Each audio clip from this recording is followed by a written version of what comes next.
दोस्तों नमस्कार। दोस्तों, दिल्ली की सड़कों पर अगर कोई डॉक्टर अपनी प्राइवेट गाड़ी से निकला है तो उस गाड़ी को पुलिस रोकती है, उससे पूछताछ करती है कि जब लॉकडाउन लगा है, कर्फ्यू लगा है, तो वो कहां जा रहा है।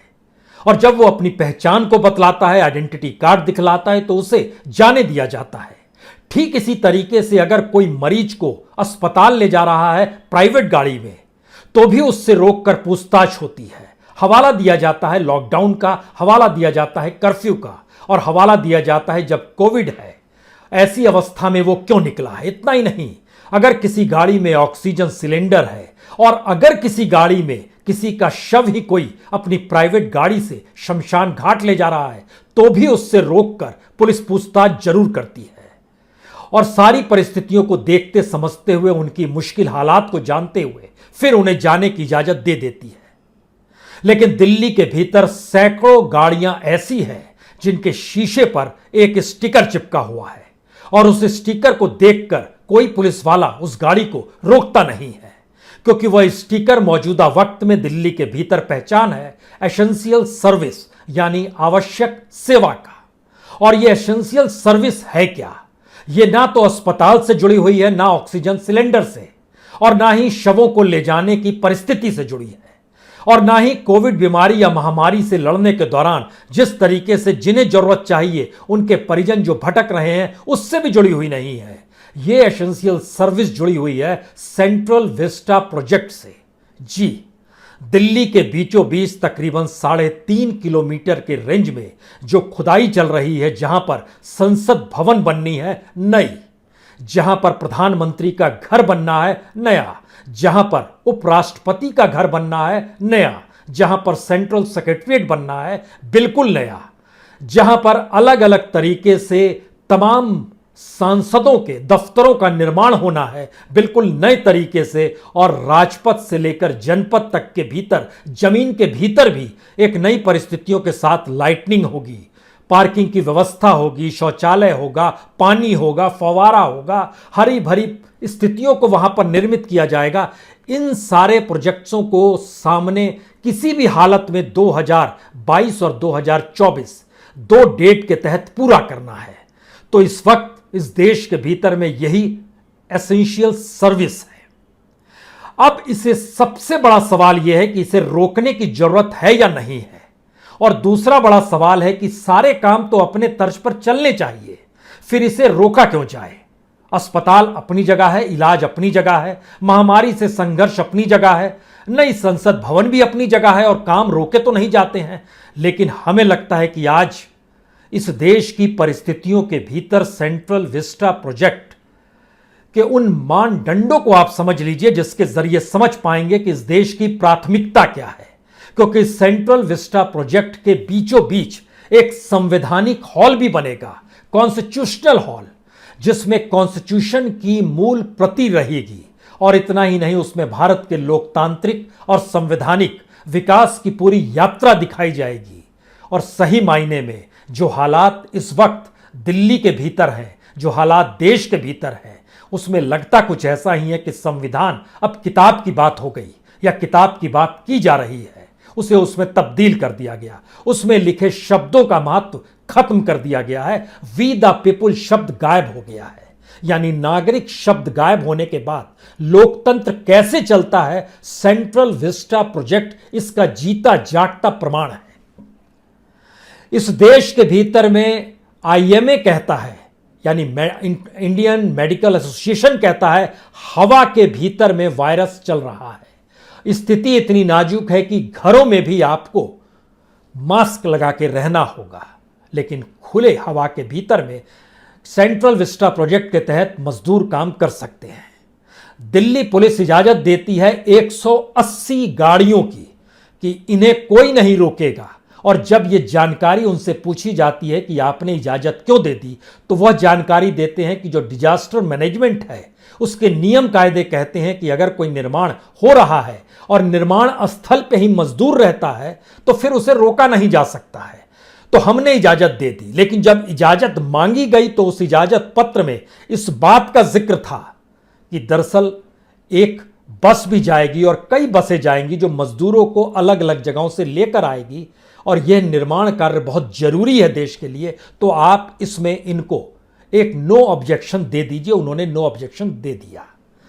तो हमें लगता है कि आज सिलसिला कहां से शुरू किया जाए? क्या इस बात से शुरू किया जाए कि इस देश की प्राथमिकता क्या है, और इस देश की प्राथमिकता के भीतर में इस प्रोजेक्ट की शुरुआत 9,971 करोड़ से हुई थी। 971 करोड़ से बढ़ते बढ़ते यह शुरुआत में ही चीजों को आगे फरलांग दर फरलांग मारते चला गया। उसके बाद शुरुआत में 971 करोड़ का जिक्र जो था, उस सलाह देने भर का जिक्र था, जिनसे हम लोग सलाह लेंगे। वो आर्किटेक्ट होंगे, वो अपने तरीके से निर्माण कार्य को बताएंगे। उसके बाद ये 9,071 करोड़, फिर 13,400 करोड़, फिर वो लगभग 15,000 करोड़, फिर वो धीरे बढ़ते बढ़ते 20,000 करोड़ तक ये प्रोजेक्ट पहुंच गया है। इस रकम को अपने जहन में रखिए और अब जरा असल खेल को समझिए। इस देश की प्राथमिकता के भीतर में क्या वाकई कुछ भी दूसरी चीज नहीं आती है? आप कहेंगे दूसरी चीजों के लिए सरकार काम तो कर रही है, क्या मुश्किल है आपको? कोई मुश्किल नहीं है, लेकिन सबसे पहले हम आपको एक लिस्ट बतलाते हैं जिसके जरिए आप समझ पाएंगे इस देश की प्राथमिकता इस सरकार के लिए क्या है। हमें लगता है आज तुलना इस देश के भीतर में एम्स से ही करनी चाहिए, all India institute of medical science. इस देश के भीतर में 23 एम्स बनाए जा चुके हैं, सरकारी फाइलों में हो सकता है। सबसे पहला एम्स जो बना था 1952 में निर्माण कार्य शुरू हुआ था, 1956 में बनकर तैयार हो गया था। यह दिल्ली का एम्स है जो सही मायने में फुल फ्लेजेड आज काम करता है। प्रधानमंत्री हो, सांसद हो, जितने भी वीआईपी हो, वहीं पर इलाज के लिए जाते हैं। उसके बाद से इस देश के भीतर में एम्स नहीं बना। अटल बिहारी वाजपेयी आए 2003, प्राचीर से, लाल किले के प्राचीर से उन्होंने 6 एम्स का ऐलान किया। 9 महीने के भीतर उनकी सत्ता चली गई और उन 6 एम्स को पूरा मनमोहन सिंह सरकार ने किया। 2012 तक दिल्ली के अलावे भोपाल में, भुवनेश्वर में, जोधपुर में, पटना में, रायपुर में, ऋषिकेश में एम्स बन गए। और उन्होंने एक एम्स रायबरेली का जिक्र किया जो 2009 में जिसका ऐलान किया गया, 2012-13 में वहां पर सोनिया गांधी ने जाकर फाउंडेशन स्टोन रखा, लेकिन वह एम्स भी आज तक पूरी तरीके से तैयार मोदी सरकार नहीं कर पाई। मोदी सरकार ने अपने कार्यकाल में 15 एम्स का ऐलान किया, उसमें से एक भी एम्स ऐसा नहीं है जो पूरा हो गया हो। कहीं पे क्लासेस चलती है एमबीबीएस की सिर्फ, कहीं पर ओपीडी चलता है सिर्फ, कहीं पे ये दोनों चलते हैं, कहीं पे निर्माण कार्य हो रहा है, कहीं पर पैसा बजट नहीं की इजाजत नहीं है, सबका बजट बढ़ गया है। सारी परिस्थितियों को लेकर आपके सामने आए, दोबारा लौटे आइए इस सेंट्रल विस्टा प्रोजेक्ट को लेकर, क्योंकि हम एम्स के खाके को आपके सामने रखे कि इस देश की प्राथमिकता में क्यों एम्स तक नहीं है लेकिन सेंट्रल विस्टा प्रोजेक्ट है। तो सबसे पहले इस लेटर को देखिए, जिस लेटर में इस बात का जिक्र किया गया है कि हमको इजाज़त दीजिए किसी भी हालत में कि दिल्ली पुलिस के डिप्टी कमिश्नर को मूवमेंट पास की इजाज़त मांगी गई और उनसे कहा गया कि आप हमको मूवमेंट की इजाज़त दीजिए। 180 गाड़ियों की इजाज़त उन्होंने 16 अप्रैल को तत्काल दे दी। उसके बाद 19 तारीख को पत्र एक दूसरा गया, कहा गया कि एसेंशियल सर्विस कैटेगरी में इसको रखा जाए, तत्काल इसकी इजाज़त दे दी गई।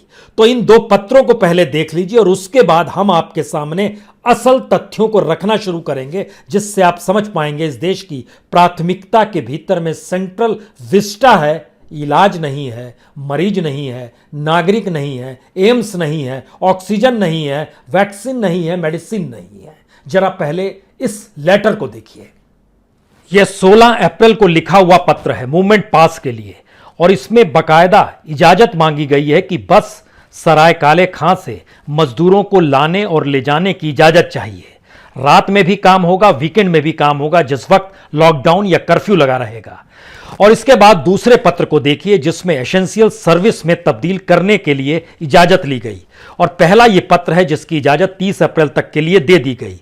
इसके बाद मई के महीने में दूसरा पत्र भी लिखा गया जिसकी इजाजत भी 30 मई तक दे दी गई है कि आपको इजाजत है, यह एसेंशियल सर्विस के मातहत आता है। और मजदूरों की आवाजाही जो अलग अलग जगहों से इन जगहों पर हो रही है, हर जगह पर लगभग 25 से 30 मजदूर काम करते हैं। 6 जगहों पर कार्य चल रहा है, 3 जगहों पर अंडरग्राउंड कार्य चल रहा है और कुल मिलाके लगभग 200 से 300 मजदूरों की मौजूदगी इन जगहों पर रहती है। 2 शिफ्ट में जो काम करते हैं उनको दिहाड़ी के तौर पर 600 रुपए मिलते हैं। 3 शिफ्ट में काम करने वाले मजदूरों को 500 रुपए दिहाड़ी के तौर पर। तो पत्र में बकायदा इजाजत मांगी गई, इस बात की इजाजत मांगी गई कि मजदूर यहां पर काम करते रहें, गाड़ियों की आवाजाही होती रहे।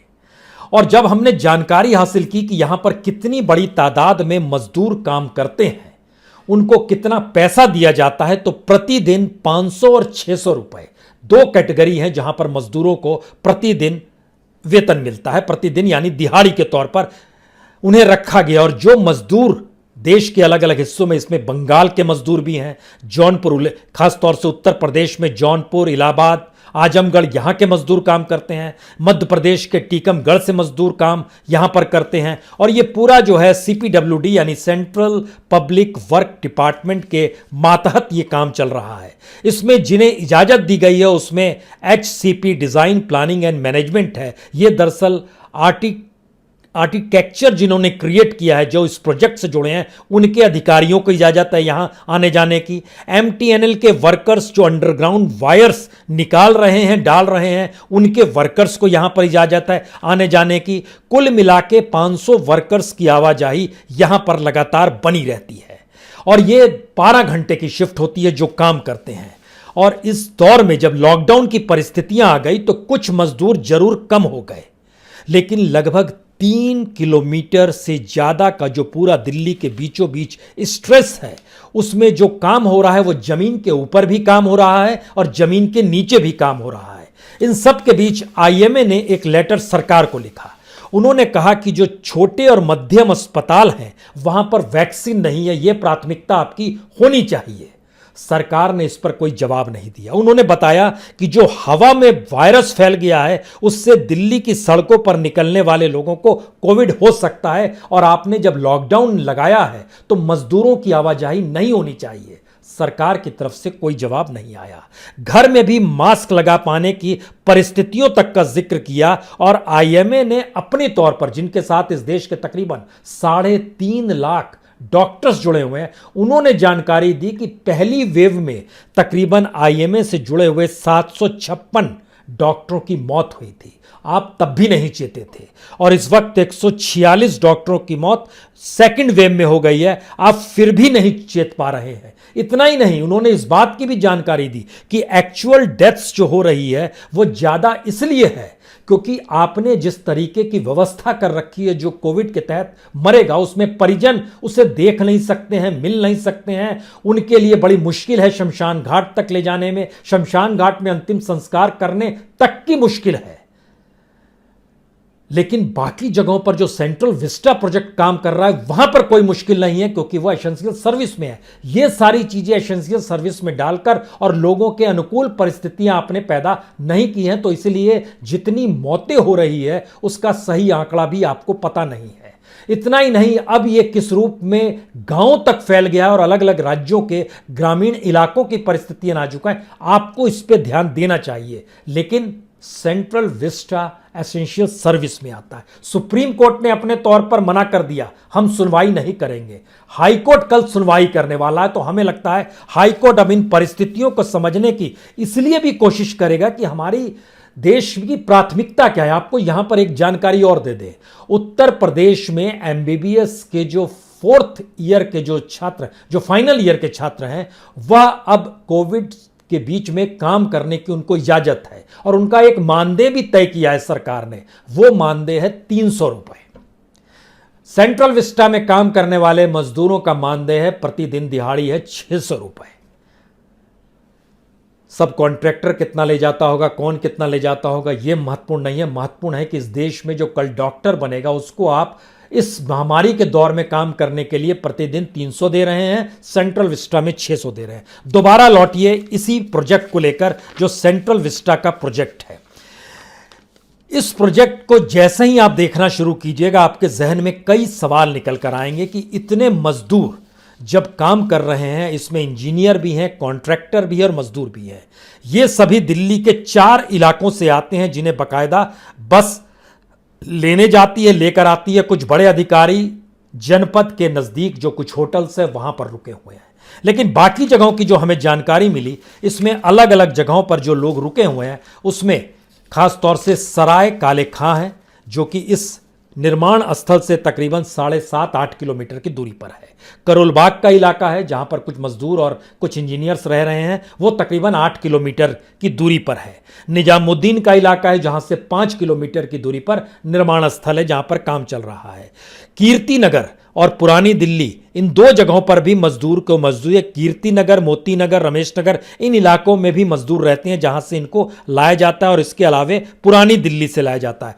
तो इन 5-6 जगहों से लोगों को, मजदूरों को लाया जाता है। उसमें कुछ कॉन्ट्रैक्टर हैं, सब कॉन्ट्रैक्टर हैं, लेबर्स हैं।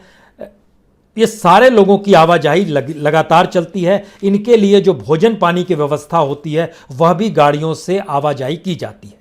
और ये पूरा काम जो है Shapoorji Pallonji and company private limited को दिया। ये कोई आज की कंपनी नहीं है, 150 बरस पुरानी ये कंपनी, अच्छी कंपनी है, दुनिया में इसका नाम है, लिस्टेड कंपनी है। फोर्ब्स पत्रिका में इसकी जानकारी आती है कि इसके कितनी कमाई है, किस रूप में कमाई है। लेकिन सवाल फिर दोबारा इसी का है कि दिल्ली के भीतर दिल्ली पुलिस और जो डिजास्टर मैनेजमेंट है, उसने किस आधार पे इनकी इजाजत दे दी, जबकि मेडिकल एसोसिएशन जो खतरे बता रहा है और दिल्ली सरकार, जिसमें मुख्यमंत्री भी है और एलजी भी है, वो जिस लिहाज से लॉकडाउन कर रहे हैं, मेट्रो तक बंद कर दी गई, लेकिन इनकी गाड़ियों की आवाजाही जारी है और 180 गाड़ियों की इजाजत इस दौर में इनको ट्रैवल के लिए दी गई। दूसरा बड़ा सवाल था कि क्या इस दौर में ग्रीनरी खत्म कर दी गई, जो कि ग्रीनरी बहुत जरूरी है ऑक्सीजन के लिहाज से भी और किसी भी वायरस के ना फैलने देने की परिस्थितियों को लेकर भी। अपने तौर पर जानकारी दी गई जो शहरी विकास मंत्री हरदीप पुरी साहब, उन्होंने कहा जी नहीं, हम लोग लगभग ग्रीनरी कवर जो कर रहे हैं वो 3.5 लाख स्क्वायर किलोमीटर में लगभग ग्रीनरी कर रहे हैं, तो आपको चिंता नहीं करनी चाहिए। और लॉकडाउन पे जो वर्कर्स आ रहे हैं, उसमें साफ तौर पे जानकारी यह निकल कर आई कि वो साइट पर ही रहते हैं। साइट पर रहने वालों की संख्या लगभग 1 दर्जन मजदूरों के अलावे नहीं है। वह 1 दर्जन मजदूर भी जो रहते हैं, वो दरअसल लुटियंस के दिल्ली के पार्कों में जो फूल लगाए जाते हैं और जो सैनिटेशन का कार्य होता है, जो वहाँ पर अलग अलग शौचालय, उनकी साफ सफाई की लिए मौजूदगी, वह लोग वहाँ पर रहते हैं। इस निर्माण कार्य से जुटे हुए नहीं रहते हैं। और ये निर्माण कार्य का रेंज कितना बड़ा है, इसको इससे भी समझ लीजिए कि ये 50 फुटबॉल ग्राउंड जब आप मिला देंगे तो उस रेंज में ये आता है। लेकिन यह एसेंशियल सर्विस के मातहत आप लेकर आकर खड़े हो गए हैं। और इस देश के भीतर में दूसरी एसेंशियल सर्विस नहीं है। जो डिजास्टर मैनेजमेंट अथॉरिटी है, उसको जो जानकारी दी गई, उसमें कहा गया कि निर्माण स्थल पर ही मजदूर रहेंगे, अनुमति दे दीजिए। फिर कहा गया कि गाड़ियों की इजाज़त इसलिए क्योंकि मजदूरों की लाने ले जाने की अनुमति हम आपसे मांग रहे हैं, क्योंकि वह एक जगह से दूसरी जगह जाएंगे। दोनों चीज एक साथ चल रही है, जरा इस पे ध्यान दीजिए। सामानों की आवाजाही बहुत जरूरी है, इसलिए 180 गाड़ियों की इजाजत की बहुत जरूरी है। और चूंकि हम लोग एक टारगेट लेकर चल रहे हैं, जिसमें नवंबर 2021 तक एक हिस्सा तैयार होगा, मार्च 2022 तक दूसरा हिस्सा तैयार होगा और 2024 तक तो सब कुछ तैयार होकर आपके सामने चकाचौंध के साथ होगा। तो हमारी प्राथमिकता यही है कि संसद भवन, केंद्रीय सचिवालय, PM house, vice president house, Rajpath का रीडेवलपमेंट, इन सारी चीजों को फटाफट और तत्काल में कर लिया जाए। अब प्राथमिकता का जैसे ही जिक्र शुरू होता है, हमको लगता है अब दोबारा आप लौटे आइए उस एम्स पर जिस दिशा में हम आपको ले जाना चाहते हैं। इस सरकार की प्राथमिकता ऐलान के साथ ही रही। 15 एम्स का ऐलान किया गया, लेकिन स्थिति क्या है इस देश के भीतर में एम्स की, जरा यह समझिए। जिन 6 एम्स को मनमोहन काल में पूरा किया गया वो चल रहे हैं, दिल्ली का एम्स पूरे तरीके से चल रहा है। यानी सही मायने में इस देश के भीतर में सिर्फ 7 एम्स ही काम कर रहे हैं। बाकी की स्थिति क्या है? 7 एम्स ऐसे हैं जिसमें एमबीबीएस की पढ़ाई हो रही है और ओपीडी चल रहा है। रायबरेली, गोरखपुर, मंगलागिरी, नागपुर, भटिंडा, बीवी नगर, कल्याणी, ये 7 जगहों में से नागपुर, भटिंडा और मंगलागिरी में इस बीच में कोविड को लेकर कोविड ट्रीटमेंट जरूर शुरू कर दिया गया। उसका जो आईपीडी होता है ओपीडी की तर्ज पर, उसको जरूर शुरू कर दिया गया। इसके अलावे प्राथमिकता में बाकी काम नहीं आए। सिर्फ एमबीबीएस की पढ़ाई हो रही है, यानी ओपीडी भी चालू उस रूप में नहीं हुआ है। उसमें आता है देवघर, बिलासपुर, गुवाहाटी, राजकोट और जम्मू के सांभा के इलाके में यह बनना है। जहां पर काम जारी है वो है अवंतीपुरा, जो कश्मीर का इलाका है, मनेठी, यहां पर तो वैकल्पिक जगह खोजी जा रही है, मदुरई, इसके लिए जापान से पैसा मंगाया जा रहा है कि वहां से एक कंपनी पैसा देगी तो उसके जरिए अब इसका कंस्ट्रक्शन और बाकी चीजें तेजी से काम करेगी, और दरभंगा, ये 4 जगहों पर काम अभी भी चल रहा है। सवाल यह है कि आपकी प्राथमिकता है क्या, और आपकी प्राथमिकता के दायरे में यह क्यों नहीं आ पा रहे हैं, और सभी के टारगेट जो लेकर चल रहे हैं आप, अब के टारगेट जो खासतौर से 2020 में जब कोविड शुरू हुआ उस समय जो टारगेट दिया गया, ये टारगेट आपको अगर जानना है तो ये समझिए कि प्रधानमंत्री स्वास्थ्य सुरक्षा योजना की जो वेबसाइट है उस पर जाके आप देख सकते हैं।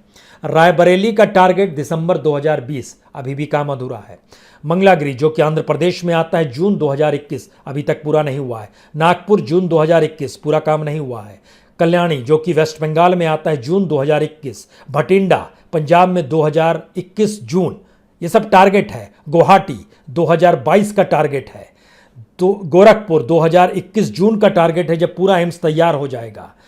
जो जम्मू का है वहां पर जनवरी 2023 तक का टारगेट है। दरभंगा सितंबर 2024 तक का टारगेट है। देवघर फरवरी 2022 तक का टारगेट है।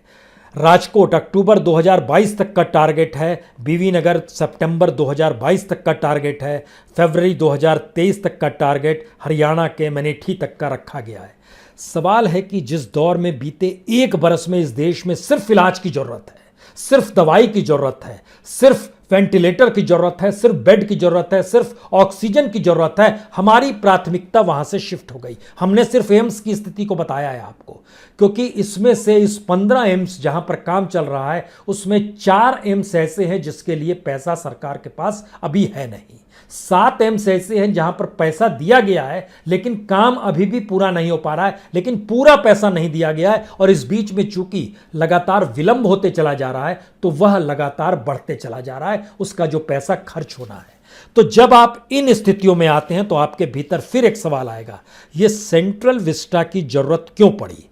दुनिया के तमाम विकसित देश हों या फिर गरीब देश हों, हमने जब उनका एवरेज निकालना शुरू हुआ, जिनको भी 1947 से पहले आजादी मिली थी या जो स्वतंत्र हुए थे अपना, जिनका संविधान है, एवरेज निकलकर यह आया कि लगभग उनकी जो इमारतें हैं जहां पर पार्लियामेंट चलती है उसमें अमेरिका भी है, उसमें ब्रिटेन भी है, उसमें फ्रांस भी है, उसमें इटली भी है, उसमें जर्मनी भी है, उसमें ऑस्ट्रेलिया भी है, उसमें न्यूजीलैंड, इन सारी दुनिया भर के तमाम देशों को जब आप निकालना शुरू कीजिएगा तो भारत में संसद की इमारत जो है यह 1927 में खड़ी हुई, और कमोवेश हर देश में 1927 से पहले संसद की इमारत बनी हुई है, कहीं कहीं तो 150-200 साल पुरानी इमारत है।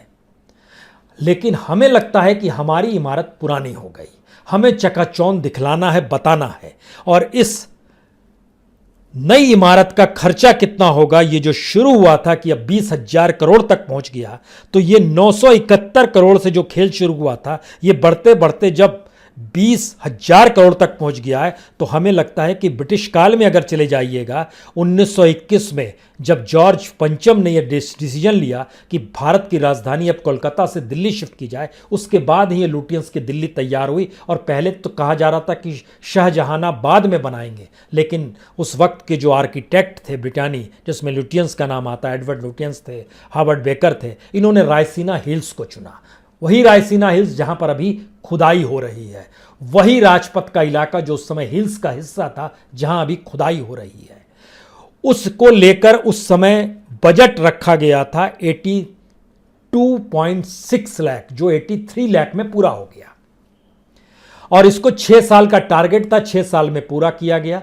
लेकिन मौजूदा वक्त में बजट आपका बढ़ते चला जा रहा है, देश में लोगों से कोई राय मशविरा नहीं किया गया है और तमाम लोकतांत्रिक विरासत को दर्शाने के लिए और मूल प्रति संविधान की रखने के लिए एक बेहतरीन संविधान हॉल तक बनाने की तैयारी है। तो आखिरी सवाल सबसे बड़ा यही निकल कर आता है कि जब इतनी बड़ी परिस्थितियों में इसको एसेंशियल सर्विस मानकर काम किया जा रहा है तो इसका मतलब है कि इस देश के लोगों को गलत जानकारी दी जा रही है क्या कि हवा में वायरस है? क्या ये गलत जानकारी है कि देश के भीतर में सरकार का ध्यान हेल्थ सर्विस पर है और वो प्राथमिकता ही नहीं है? ये देश सिर्फ संसद भवन से चलता है, प्रधानमंत्री निवास और वाइस प्रेसिडेंट के घर से चलता है, केंद्रीय सचिवालय से चलेगा और जो इमारतें हैं उन सबको ध्वस्त किया जा रहा है।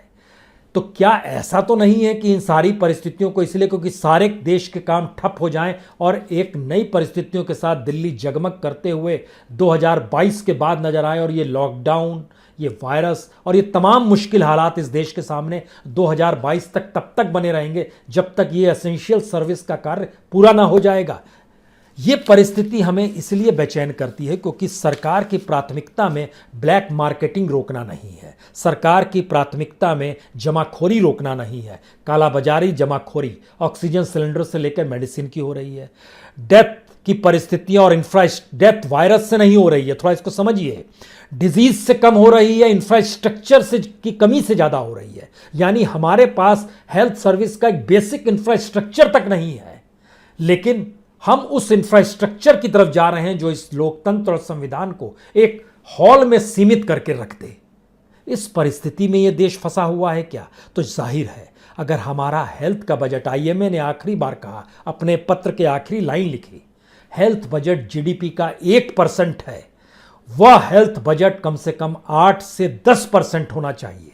लेकिन हमने निकाला इस दौर में, सरकार ने जो भी नए स्टेडियम बना दिए अपने नाम पर या इमारतों को नया तैयार करने की शुरुआत कर दी, या जिस भी तौर पर कहा गया कि हम बुलेट ट्रेन लेकर आ जाएंगे, या फिर जिस तरीके से मूर्ति भंजन इस देश के भीतर में मूर्तियों को खड़ा करके नए तरीके से सोचा गया, किया गया, उस पूरे की पूरी रकम को मिला दीजिएगा तो भारत के हेल्थ बजट पे वो भारी पड़ जाता है। प्राथमिकता क्या है?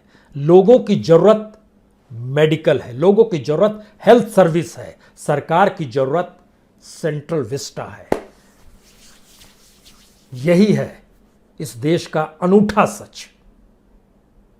हमें लगता है हाई कोर्ट कल जब सुनवाई करेगा उन परिस्थितियों को समझेगा और शायद अपने सामने संविधान की एक कॉपी भी रख ले जिसकी शुरुआत वी द पीपुल से होती है, और तब वो सवाल करे अटॉर्नी जनरल से कि जनाब यह तो बताइए, नागरिक महत्वपूर्ण है या इमारत महत्वपूर्ण है? बहुत बहुत शुक्रिया, बहुत बहुत शुक्रिया।